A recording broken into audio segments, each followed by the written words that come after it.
다니엘은 세 가지 별명이 있다고 그랬습니다. 첫 번째는 계시의 사람, 그리고 두 번째는 기도의 사람, 세 번째는 결단의 사람이라고 우리 나눴죠. 그래서 지난주에는 결단의 사람에 대해서 나눴고, 이제 다가오는 주일에는 계시의 사람, 어떤 계시를 어떻게 받았고 그게 지금까지도 어떤 영향을 주는가, 굉장하죠. 그것을 나누고요. 오늘은 다니엘의 기도를 살펴보지 않을 수가 없습니다. 다니엘은 지금까지 요셉과 모세와 다니엘을 살펴봤는데, 세 명 다 공통점이 있죠. 그들에게 삶의 역경이 왔습니다. 그런데 이 역경을 뚫고 하나님의 영광의 빛을 발한 사람들이에요. 그런데 다니엘은 특별히 그가 역경 당했을 때, 곤란을 당했을 때 어떻게 기도했는지가 성경에 기록되고 있어요. 그래서 우리는 그 기도를 통해서 우리 삶에 문제가 없는 삶이 없고요, 역경이 없는 삶이 없죠. 그런데 이것을 뚫고 하나님의 빛을 발하는, 돌파하는 그런 놀라운 다니엘의 기도의 원리를 배워서 우리도 오늘 그런 능력 있는 삶을 살 수 있기를 바랍니다. 이 기도에서 그런 응답이 나타나야 예수 믿는 게 즐거운 거죠. 그렇죠? 교회 다니는 것도 즐겁고, 이 금요 기도회에서 하나님을 경험한 은혜와 간증이 있어야 예배가 파워풀해지는 거예요. 그런데 기도를 통해서 경험한 하나님에 대한 은혜가 없으니까 예배가 갈수록 식어지는 겁니다. 그러면서 교회는 고민해요. 왜 요즘에 우리 예배들이 점점 시들시들해질까? 교회들이 왜 점점 사람들이 교회를 떠날까? 기도를 통해서 하나님의 기적과 은혜와 능력을 충분히 경험하고 있지 못하기 때문입니다. 우리 축구 사역을 보면 알 수 있죠. 처음에 관심 있어서 사람들이, 젊은이들이 많이 와요. 그런데 하나 둘씩 떨어져 나갑니다. 누구만 남아있죠? 누구만 남아있죠? 꼴맛을 본 사람들만 남아있어요, 거기. 그래서 우리가 작전으로 처음 오시는 분들은 이게 막 피해주잖아요. 그리고 문 앞에서 골 주고. 그래서 우리 사이먼 집사님도 축구를 난생 처음 해보셨대요. 우리 교회 와서. 축구는 미식 축구만 알고 있었어요. 근데 첫날부터 골을 넣었죠, 아마? 그러니까 축구가 재밌잖아요. 지금까지 하고 계시잖아요. 이혁재 집사님도 마찬가지죠. 제가 낚시하는 사람들 정말 우습게 여겼어요. 얼마나 할 일이 없으면 세상에 지렁이를 꼬여다가 그걸로 물고기를 이렇게 유혹하고 있을까? 정말 할 일 없다. 시간도 잡아먹고 손도 더럽고 참 그래 보이다. 그런데 저에게 낚시를 그렇게 전도하던 청년이 저를 데리고 낚싯배를 태웠어요. 이름도 안 까먹어요. 그 낚싯배, 갯바위 낚싯배라고, LA에서 뜨는 건데 뱅어돔을 잡는 그런 낚싯배. 거기 가서 딱 태웠는데, 배도 조그맣고 화장실도 없고 멀미 나고 흔들리고, 역시 낚시는 할 게 못 되는구나, 그런 생각을 하고 있었는데요, 제 회비까지 내줬어요. 회비 한 100불 되는 회비도 내주고. 그런데 딱 선장님이 딱 그 던졌는데 찌가 쑥 들어가면서 이 고기가 잡히는 거예요. 신기하다. 여긴 기다리지 않아도 잡히네. 그런데 이 친구가 자기가 거 던진 게 딱 물었어요. 그 순간에 이 친구가 낚싯대를 제 손에다 딱 쥐어준 거예요. 그런데 여러분, 그 느낌이요, 팍팍팍 하고 손맛이 오는데, 제가 그날부터 낚시에 미쳐게 됐잖아요. 그 오는 길에 서점에 바은스 앤 노블에 들려서 피쉬, 민물 낚시, 바다 낚시 책을 2개를 샀어요. 그리고 이제 그 친구가 안 데리고 가도 저는 낚시를 가는 거예요. 그래서 막 비 오는 날 저 다이나 포인트 가서 막 우비를 쓰고 낚시를 하고 있기도 하고요. 아무튼 이런 호수는 다 돌아다니면서 낚시를 해봤어요. 미쳤었죠, 낚시에. 왜냐? 손맛을 한 거예요. 그럼 신앙생활도 그런 것 같아요. 신앙생활이 보링하다, 예배가 나는 요즘에 은혜가 떨어졌다는 사람들은요, 공통점이 있어요. 기도를 통한 하나님의 은혜를, 기적을 경험하지 못하고 있는 거예요. 오늘 이 밤은 다니엘처럼 우리에게 문제가 찾아오지만 하나님의 놀라운 기도를 통해서 만난 하나님, 그 은혜와 능력과 기적을 통해서 우리도 이 세상에서 주어지시는 여러 가지 문제를 돌파하고 하나님의 영광을 드러내시는 귀한 저 여러분 되시길 예수님으로 축복합니다. 오늘 어떻게 다니엘에게 문제가 오게 됐는지부터 한번 볼게요. 먼저 본문 말씀 봅니다. 오늘의 주제 말씀이에요. 다니엘 6장 10절입니다. 같이 읽을게요. 시작. 다니엘이 이 조서에 왕의 도장이 찍힌 것을 알고도 자기 집에 돌아가서는 윗방에 올라가 예루살렘으로 향한 창문을 열고 전에 하던 대로 하루 3번씩 무릎을 꿇고 기도하며 그의 하나님께 감사하였더라. 아멘. 자, 다니엘에게도 문제가 옵니다. 지금 이 시대는요, 벌써 바벨론은 끝났어요. 벌써 지나갔어요. 바벨론이 어떤 나라인가 여러분 궁금하시면요, 여기서 LA 타고 프레이 타고 가다 보시면은 시타델이라는 몰이 있죠, 오른쪽에. 예, 거기에 보면 성벽이 쫙 있고 거기에 무슨 신상들이 막 있잖아요. 그게 바로 바벨론 나라의 모습입니다. 재현해 놓은 거예요. 그 성이 얼마나 컸던지요, 그런 성의 두께가 얼마나 두꺼웠던지요, 벽돌로 지은 두께가요, 거기에 전차 6대가 한꺼번에 지나다닐 수 있었다니까 어마어마한 도시였죠. 그 도시가 바로 바벨론입니다. 시타델. 그런 나라인데 하나님을 가볍게 여기고 조롱하고 그러다가 하루아침에 나라가 뒤집어졌습니다. 그래서 일어난 나라가 어디죠? 정권을 잡은 나라가 페르시아입니다. 페르시아는 어떤 나라인가 여러분이 잘 아시려면 영화 300이라는 영화에 보시면은 거기에 이제 수많은 그 병사들을 데리고 그 그리스 지역을 쳐들어오는 그 왕 있죠? 아주 신처럼 떠받드는 왕 있잖아요. 흙도 안 밟아요. 신하들이 다 등을 밟고 다닙니다. 그 정도의 엄청난 왕권을 자랑했던 나라가 바사, 페르시아입니다. 지금 다리오가 페르시아, 벌써 나라가 바뀐 거예요. 그런데도 불구하고 다니엘은 너무나 뛰어나서 페르시아 왕이 이 다니엘을 아껴서 네가 우리나라에서도 국무총리를 해라, 이렇게 된 거예요. 오늘 읽진 않았습니다만 다니엘 6장을 보면요, 왕이 전국에 리더 120명을 뽑았다고 그랬어요. 120명을 뽑아서 전국을 다스리고요. 얼마나 큰 제국이에요. 거기에 3명의 총리를 두었어요. 근데 그중 한 명이 다니엘인 거예요.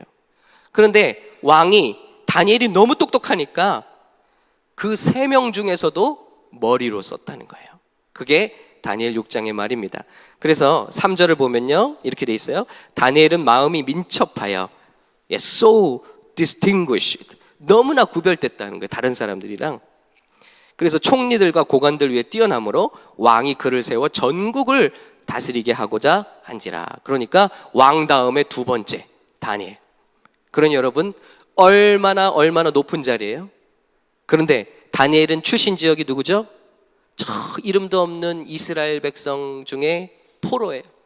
그리고 더 중요한 건 적국이었던 바벨론의 국무총리였어요. 근데 이런 사람이 왕의 사랑을 받아서 지금 그대로 이 나라에서 국무총리가 됐으니 얼마나 이 나라 출신 관리들이 그를 시기하고 질투했겠어요. 아주 눈에 가시 같았겠죠. 여러분 상상이 되시죠? 얼마나 미워했겠는지. 그러니까 이 다니엘을 끌어내리려고 흠을 잡기 시작한 것입니다. 그런데 흠이 안 나와요. 지금 우리나라 무슨 장관 한번 하려면 신상 다 털리죠? 예, 자녀들까지 다 털려서 하나 흠이 없는 사람이 없어요. 조사하면 그냥 다 부정부패예요. 그런데 다니엘은 아무리 탈탈 털어도 부정부패가 없는 거예요. 4절 이렇게 나와 있죠? 이에 총리들과 고관들이 국사에 대하여 다니엘을 고발할 근거를 찾고자 했으나 아무 근거, 아무 허물도 찾지 못했더라. 야, 너무나 놀라운 신실한 리더죠. 이는 그가 충성되어 아무 그릇됨도 없고 아무 허물도 없으며, 그렇게 높은 자리에 있었는데 부정부패하지 않았다는 거예요. 흠도 없고 충성되었다.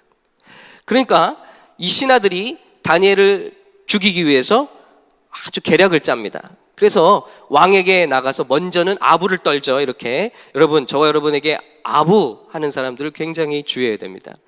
아부는요 뒤에 칼을 지니고 있는 거예요. 그렇기 때문에 오늘 말씀을 보면요, 그렇죠? 이에 총리들과 고관들이 모여 왕에게 나아가서 그에게 말하되 다리오 왕이여 만수무강하옵소서. 우리 왕이시여 만수무강. 기분을 들뜨게 해놨어요. May king live forever. 그리고 난 다음에 이제 그들이 말하고 싶은 걸 말합니다.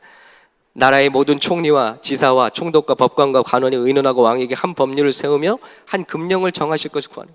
왕이시여 위대한 법을 하나 제정해 주십시오. 그건 뭐냐?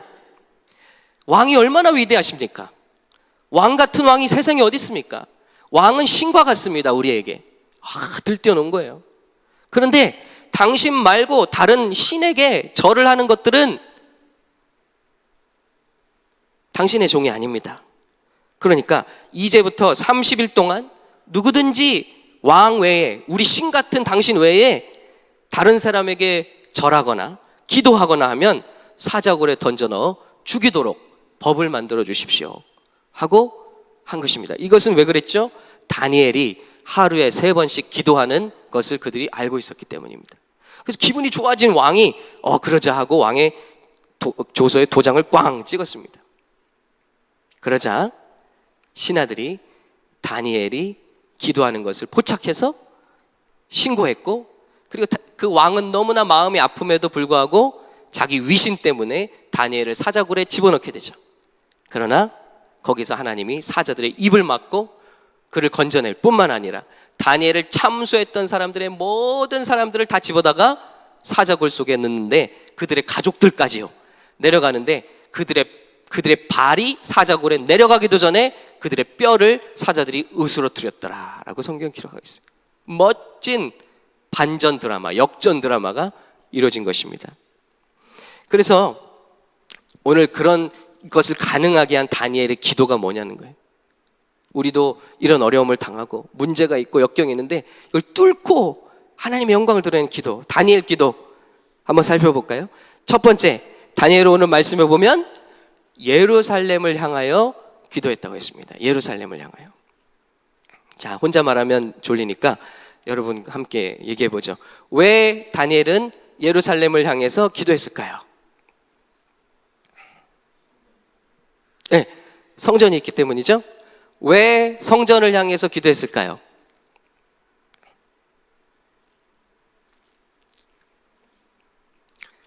그리워서, 고향에 가고 싶어서.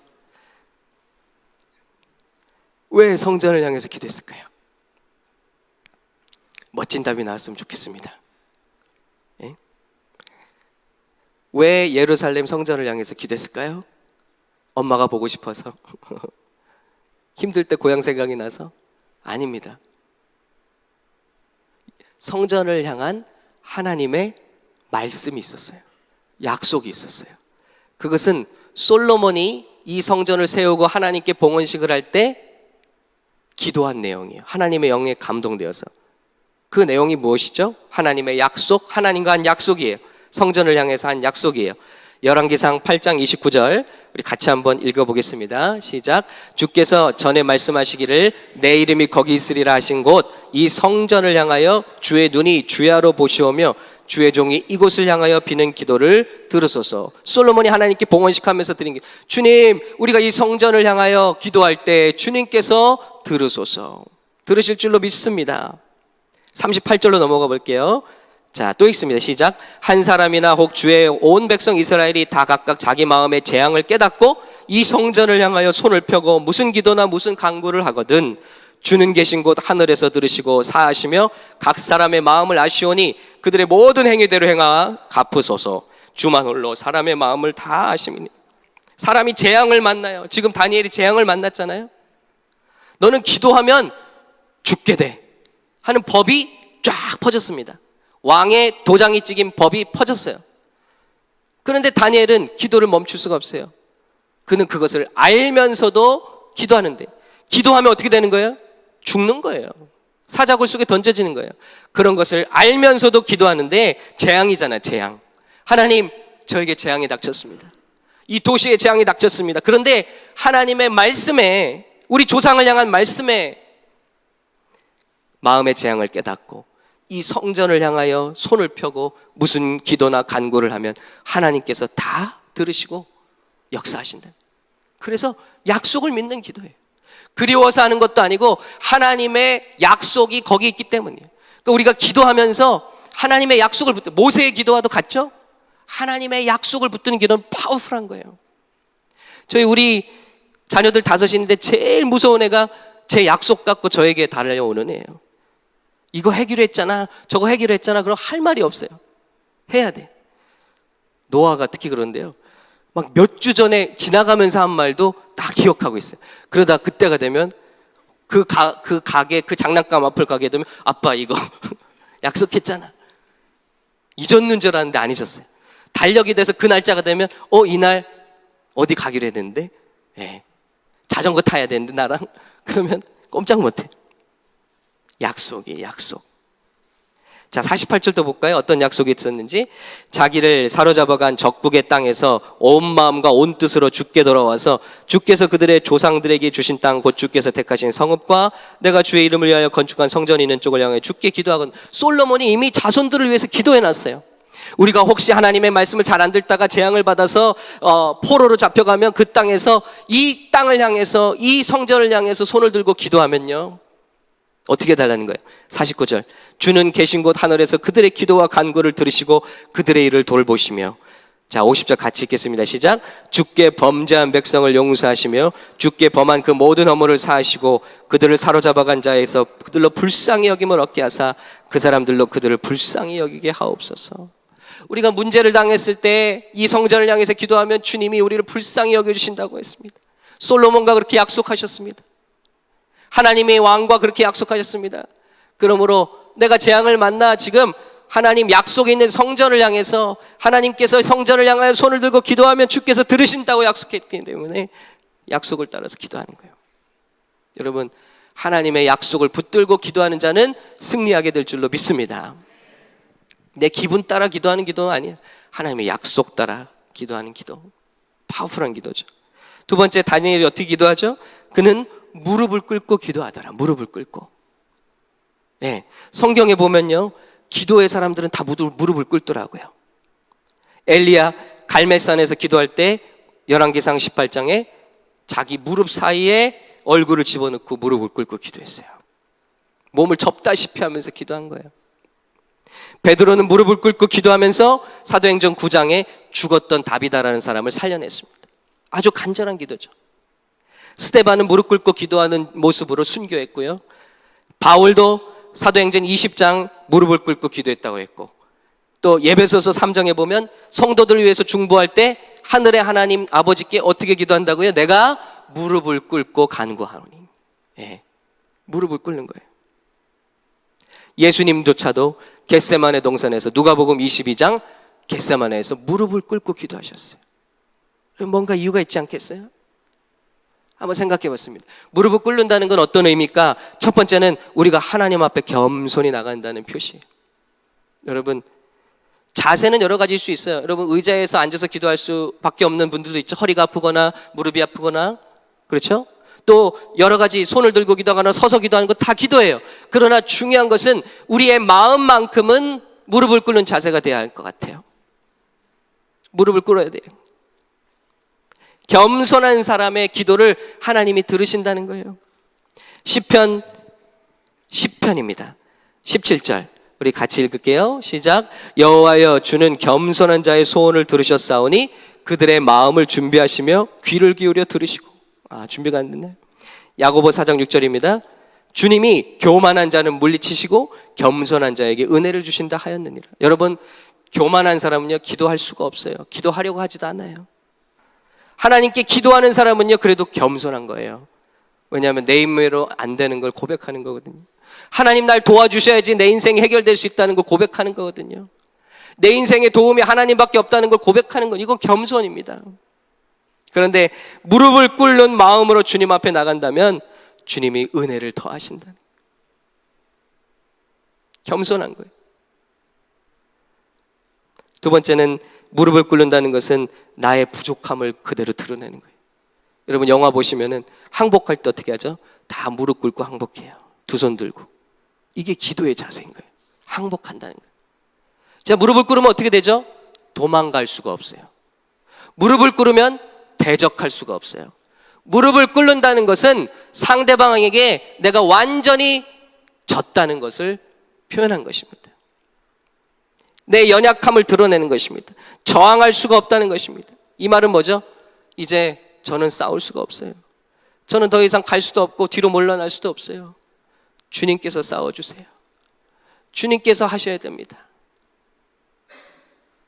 야곱이 아직도 도망갈 다리 있을 때는 잔머리를 쓰잖아요.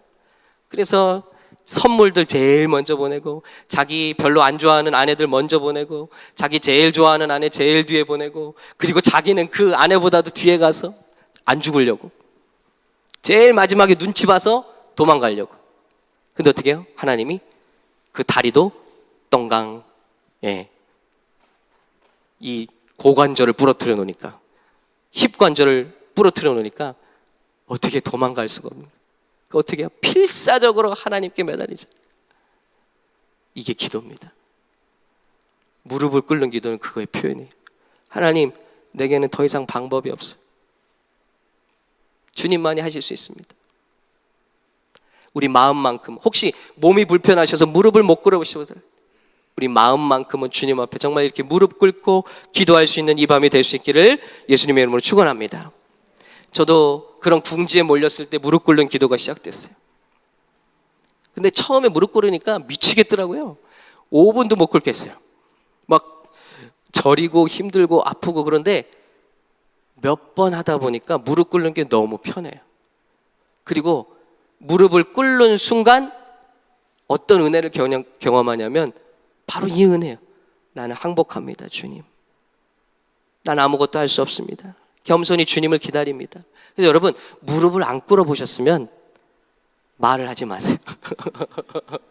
무릎을 꿇어 보시기 바랍니다. 놀라운 은혜가 있어요. 자, 그리고 세 번째는 내가 간절하다는 거예요. 무릎을 꿇으면. 그렇죠? 그래서 애절해지는 거예요. 기도를 할 때 우리가 무릎을 꿇으면 애절해집니다. 우리가 누군가에게 부탁할 때 무릎을 꿇습니다. 그럼 어떻게 하죠? 그를 듣는 사람의 마음이 감동되어지죠. 여러분, 잘못한 자녀들이 어떤 잘못을 했다 할지라도 여러분 앞에 와서 무릎을 꿇고 눈물을 흘려보세요. 그럼 용서하지 못할 부모가 어디 있겠습니까? 그렇죠?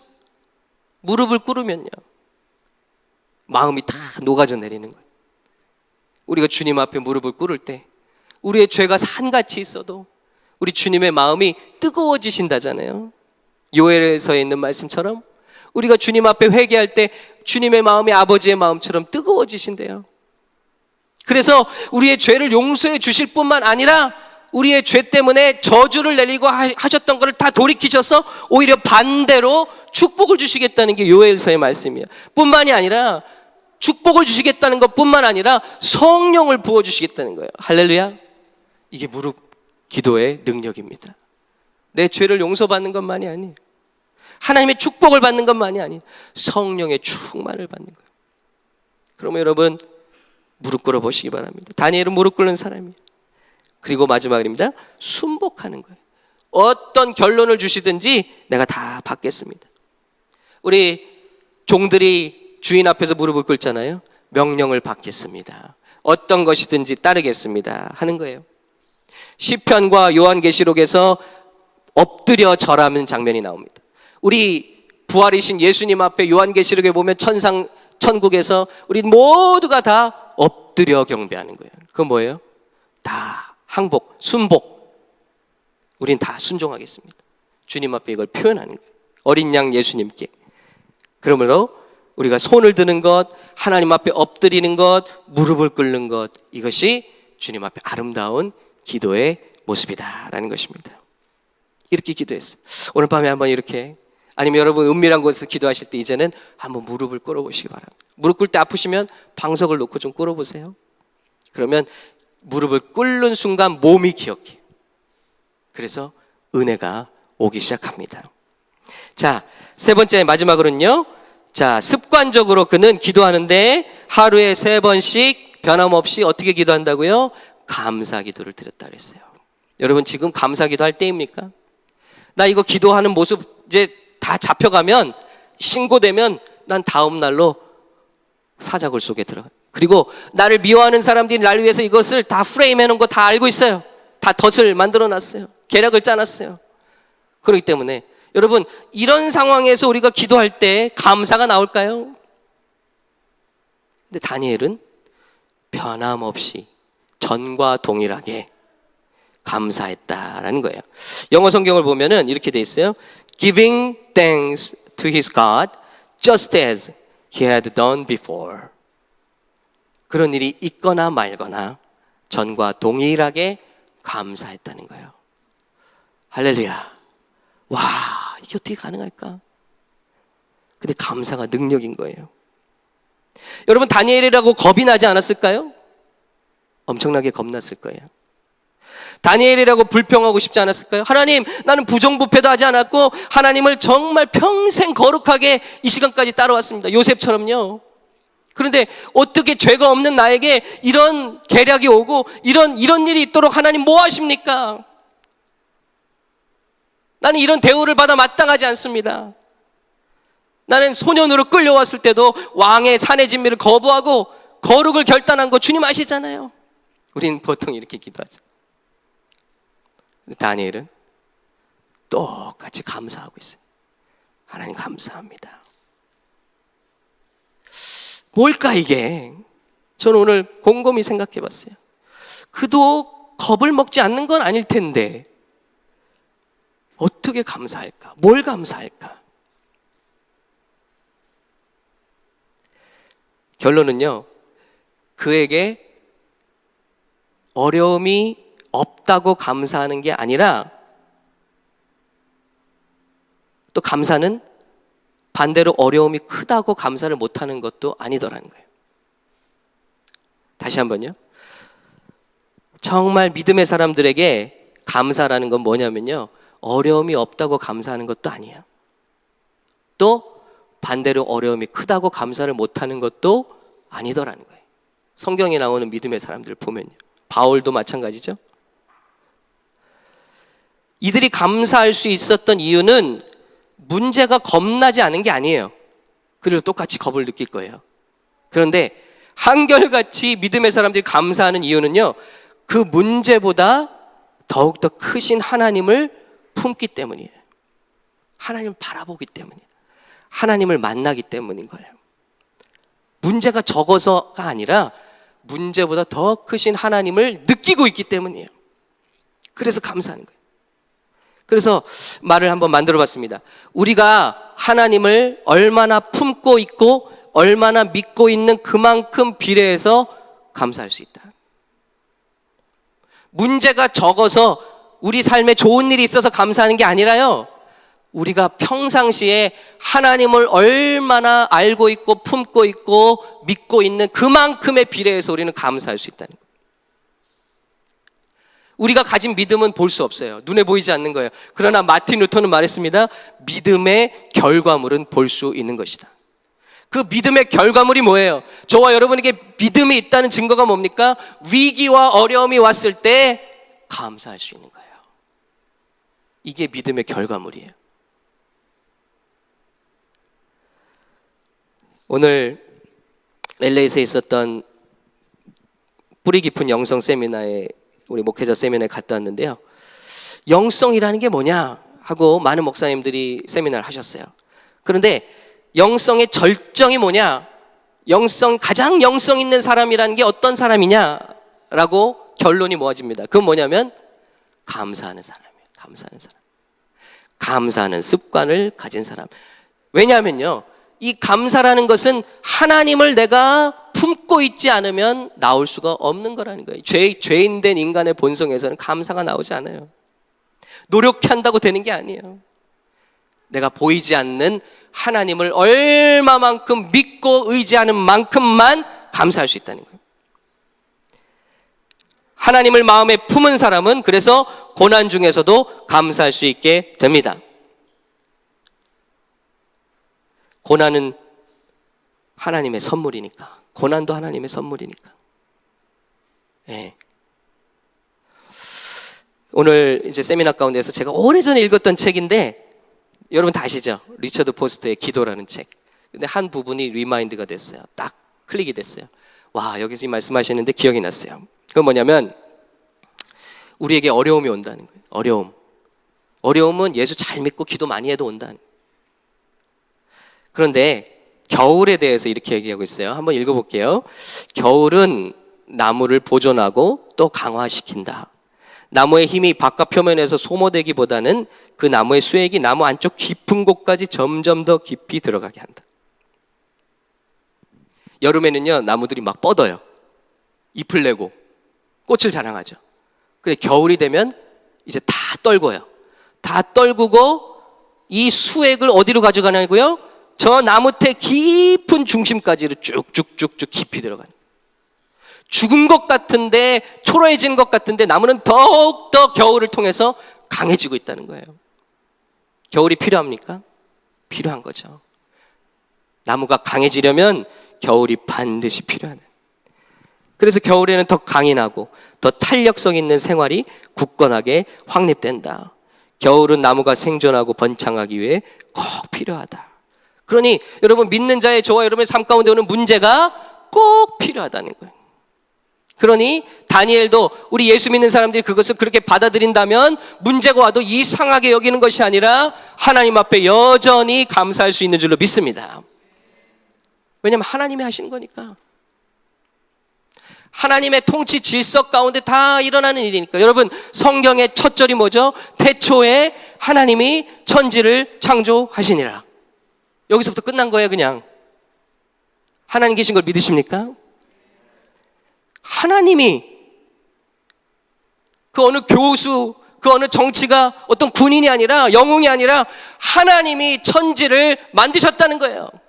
그러면 이 우주 만물의 저 모래알보다도 많은 그 수많은 천체들이 하나님의 질서 가운데, 하나님의 통치 가운데 순복하고 돌아가고 있다면 우리 삶 가운데 일어나는 모든 일들을 하나님 모르시는 게 없다는 것입니다. 할렐루야.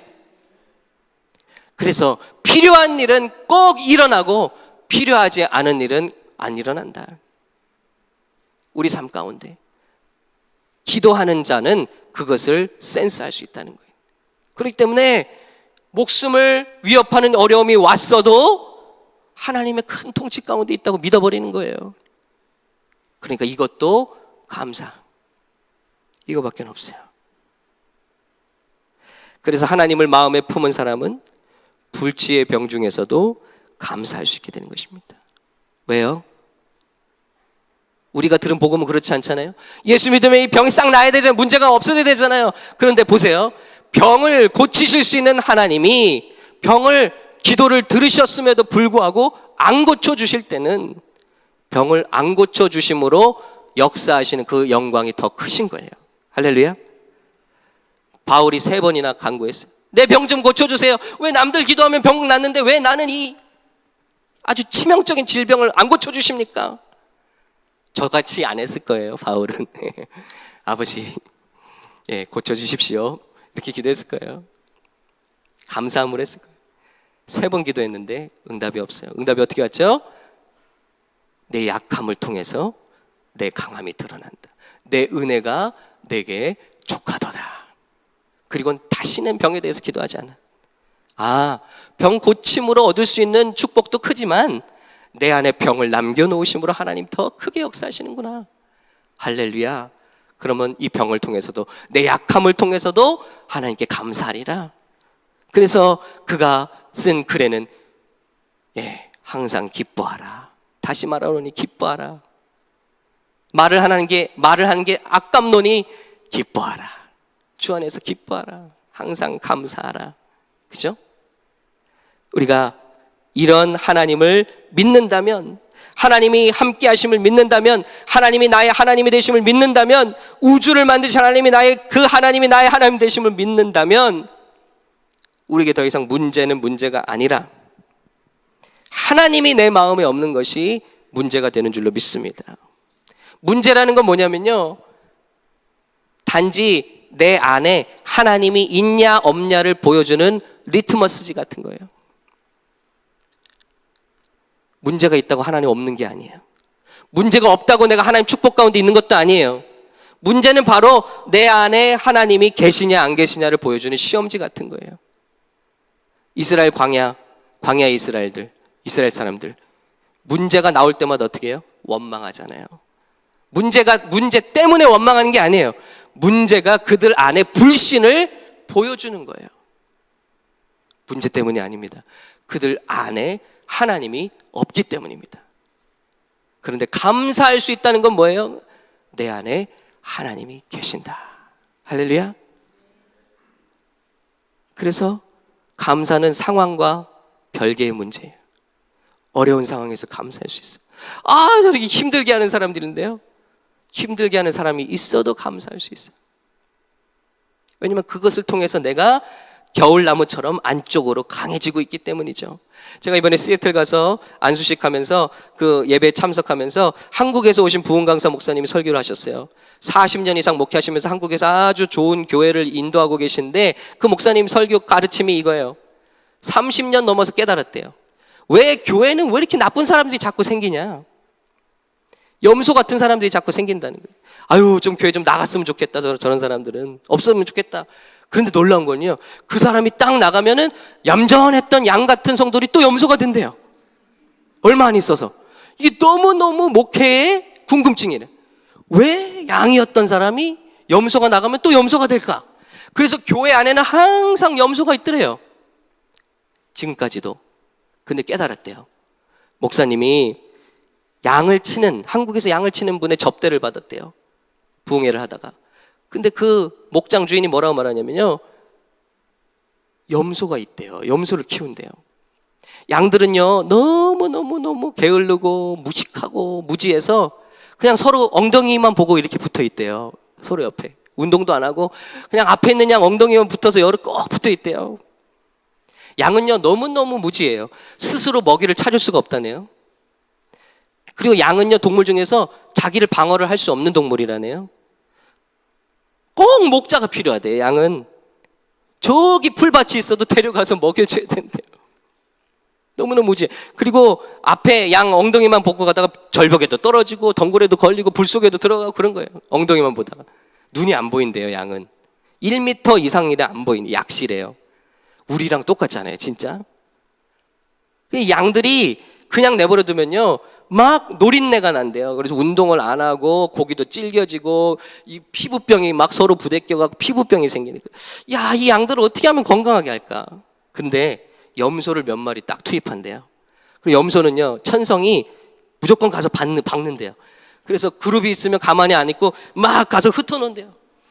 그럼 양들이 괴로워서 막 이 염소를 피하다가 운동을 하게 된대요. 그래서 목자의 뜻에 따라서 염소를 둔대요. 꼭 양들이 건강해지라고. 그러면서 목사님 깨달은 말씀하는 거예요. 그래서 교회는 하나님의 뜻 가운데서 염소 같은 성도가 꼭 있구나. 그런데 해필이면 그런 염소 같은 성도가 되지 말라는 설교를 하신 거예요.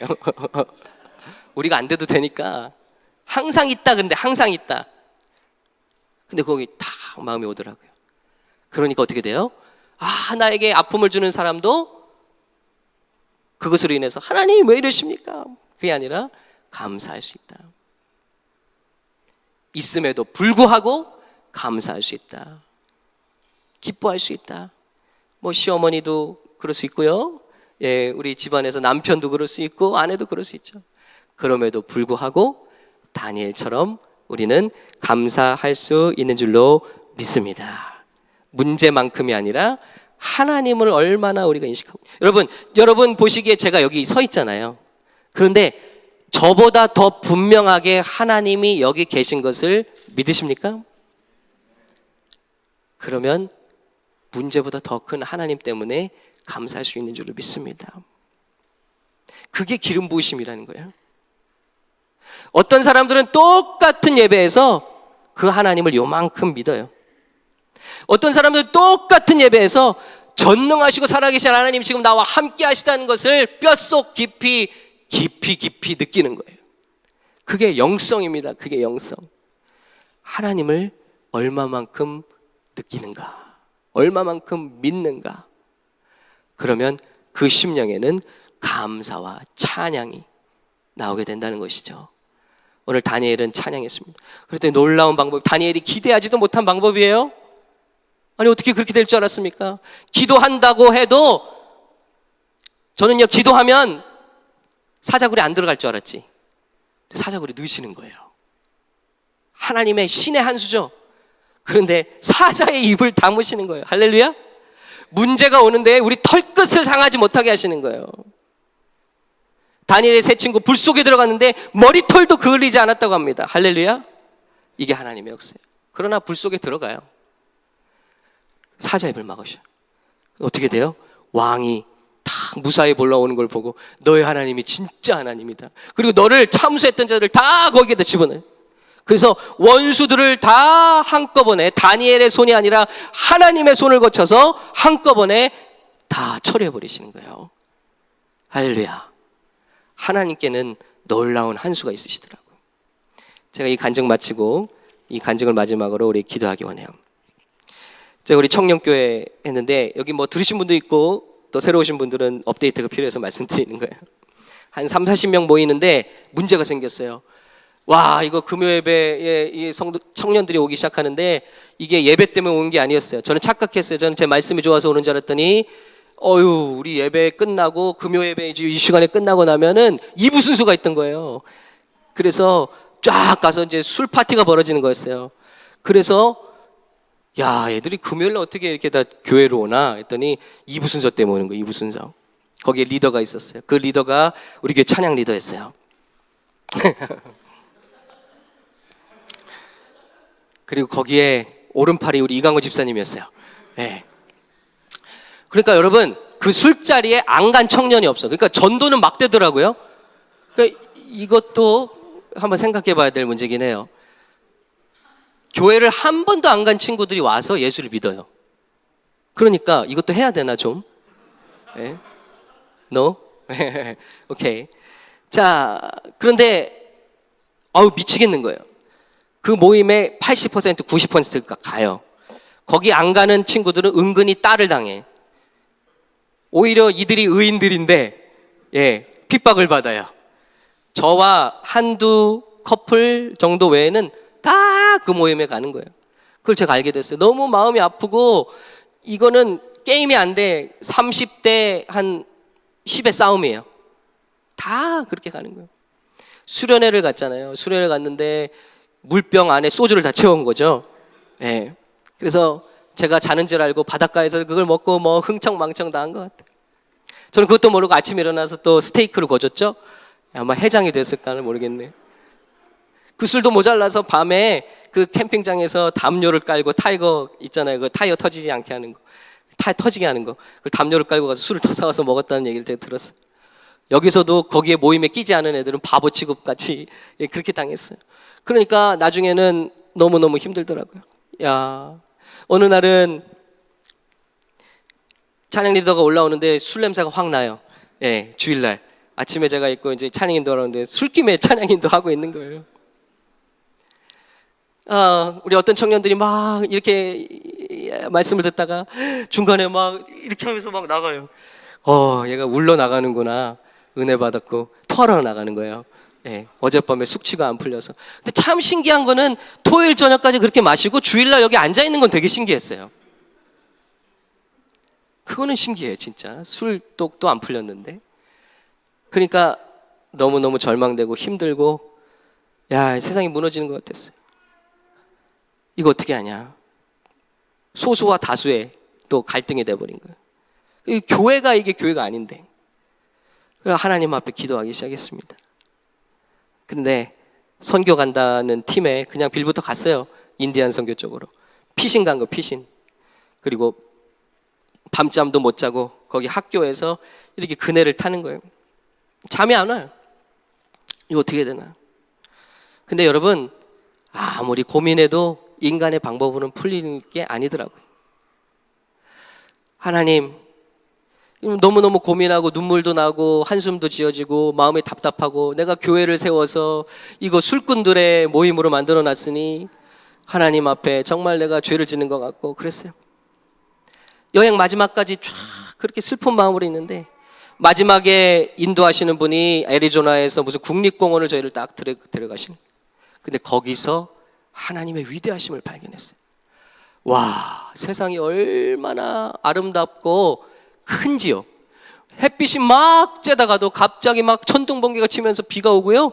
그러면서 무지개가 쌍무지개가 딱 뜨고요. 막 그런 모습들이 되는데 그게 하나의 국립공원 안에서 내셔널 파크에서 일어난.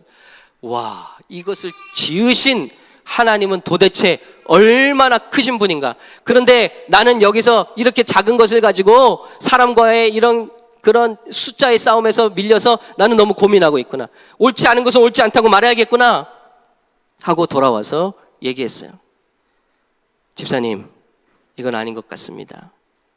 주의 교회를 세워서 우리 청년들에게 옳지 못한 본을 보여주고 있는데 집사님이 원하시면 제가 나가겠고 그렇지 않으면 집사님이 좋은 리더를 찾아서 나가십시오.